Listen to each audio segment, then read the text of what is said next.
एक छोटे से गांव में एक पुराना खंडहर हो चुका महल था, जिसे लोग खौफ का महल कहते थे। लोग कहते थे कि उस महल में एक खतरनाक आत्मा रहती है, जो रात होते ही जाग जाती है। कोई भी उस महल के पास जाने की हिम्मत नहीं करता था, क्योंकि जिसने भी वहां जाने की कोशिश की, वह कभी लौटकर नहीं आया। एक दिन गांव में एक जिज्ञासु युवक आया, जिसे डर का कोई एहसास नहीं था। गांव वालों ने उसे उस महल के बारे में बताया, लेकिन उसने उन कहानियों पर विश्वास नहीं किया। उसने ठान लिया कि वह महल के अंदर जाकर उस रहस्य का पता लगाएगा। रात के अंधेरे में वह युवक महल की ओर बढ़ा। महल के दरवाजे पुराने और जर्जर थे, पर उसने उन्हें खोलने की कोशिश की और वे धीरे धीरे चरमराते हुए खुल गए। अंदर घना अंधेरा था और हवा में एक अजीब सी गंध थी।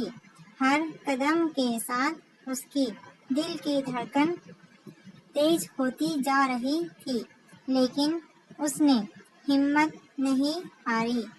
महल के अंदर एक बड़ा हॉल था, जिसमें पुराने चित्र लगे थे।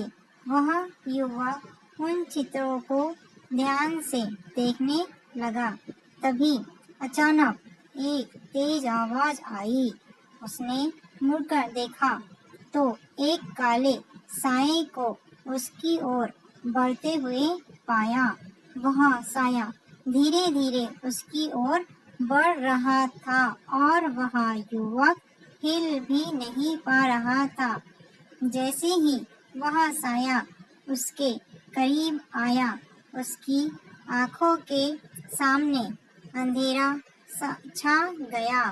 अगले दिन गांव वालों ने महल के बाहर उस युवक के जूतों को पड़ा हुआ पाया, लेकिन वह खुद कभी नहीं मिला। तब से गांव के लोग और भी ज्यादा डरने लगे और उस महल की ओर देखने से भी कतराने लगे। कहते हैं कि उस युवक की आत्मा भी अब उस महल में कैद हो चुकी है और वह हर रात बाकी आत्माओं के साथ वहां भटकती है, उस महल के खतरनाक रहस्य को कभी न सुलझा सकने वाले किसी और की तलाश में।